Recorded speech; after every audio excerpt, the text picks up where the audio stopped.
Hi, and welcome to this video. So today, I want to show you how to quickly set up Dynmo in just a few minutes when you first connect to the platform. So the first thing you want to do on Dynmo is to connect it to a source. So a source would refer to the data warehouse where all of your customer data is stored. So let's do this. Let's just click on Add a new source. Next, we have to specify which data warehouse provider we are using in our business. So in this demo, let's consider that we are using Google BigQuery as a cloud provider. So next we have to specify some key parameters so that Dynmo can know where to find your Google BigQuery projects. So for instance, it's project ID. Let's use Dynmo demo as the project of this demo. So next we have to specify in which region of the world the tables of this project are stored. So for instance, it would be in Europe. And finally, we just want to give a source name that will be used as a display property in Dynmo. So next we have to click on this button, Generate Service Account. So this, when clicking on it, Dynmo will create two blocks of code that you will be able to copy and paste directly on the Google Cloud interface. You just have to click on Activate Cloud Shell. So this will open a terminal, and from there you can directly paste the two blocks of codes. So what will it do? It will create a Dynmo service account and give it the necessary permissions so that Dynmo can successfully operate and access your data. So let's do the same thing for this second block of code. And after it's done, we just have to go back to Dynmo and to hit Save and Test. So this will just launch a few tests to ensure that Dynmo is well connected to your project, your Google BigQuery project. And that's it. And now the source has been created. Okay, so what's next is to specify which of the data that is stored in your data warehouse you want to use in Dynmo.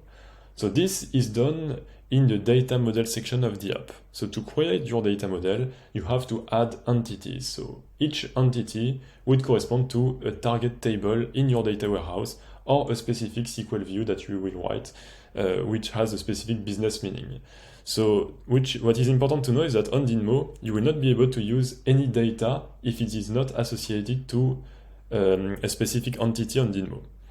So let's create a customer's entity to begin with. So to do that, let's click on this, and then we have two ways of creating an entity, as I said. Either using a SQL query or by just picking an existing table in your data warehouse. So let's take this option. So this is pretty straightforward. We just have to specify the source, then the data set which will contain the target table, so for instance Dynmo, and now we just have to pick the table that already exists in the data warehouse that we want to use. So for instance, demo customers. So now that we have selected it, we can see a preview of it. So if we continue, we will now be able to specify to Dynmo the business meaning of this table. So we say that this table will have data about customers and users. So now we have to give it a name that will be displayed on Dynmo. So for instance, customers. We can also write a description, which we will not do it. We won't do it today, but we can do that also. So now we have to specify a unique identifier, so the primary key, which will basically correspond to the column, the identifier column in your entity that will identify uniquely each of the records of the entity. So for instance, the customer ID. So now let's click on Create, and the entity is created. So we have our first entity, which is our customer's entity, and Dynmo is now ready to use the data that is stored in this entity. But you will also be able to create as many entities as you would like and to map relationships between different entities to unlock even more advanced filters.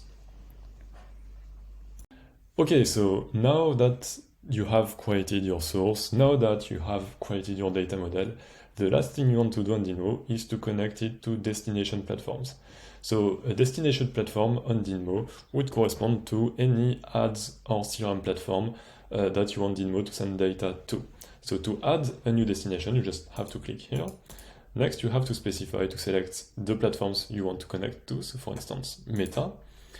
And next, we have to click on Connect. So now we just have to sign up on Meta. I will sign up with my personal account on Meta and associate it to Dynmo.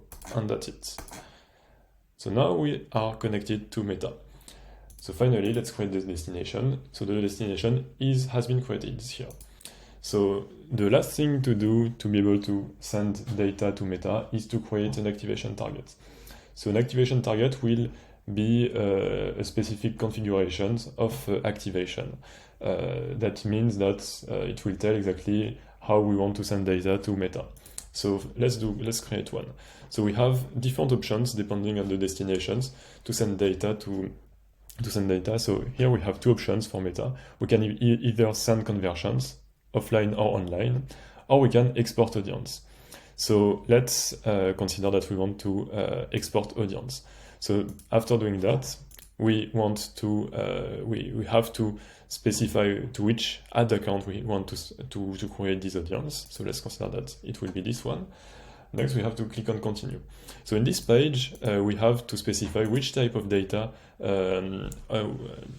we want to send data to this activation target. So in this case, it would be customers data. So now we have to map fields. That means to indicate to Dynamo each time you will want to send data to Meta, we'll use again this configuration that we already made at that level. So we'll do this just once, and after that, so for every audience you will create, we'll reuse this configuration. So we say simply that the email address corresponds to this column, and this is the email address that will be sent to Meta to recognize each of the users to create the audience.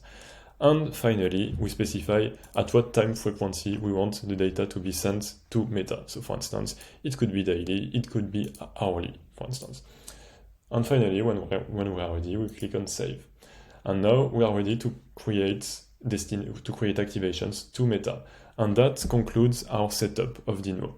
After having done all of that, you are ready to use Dynamo and to create data pipelines in just a few clicks without having to do any configuration that I showed you. So thank you for your time.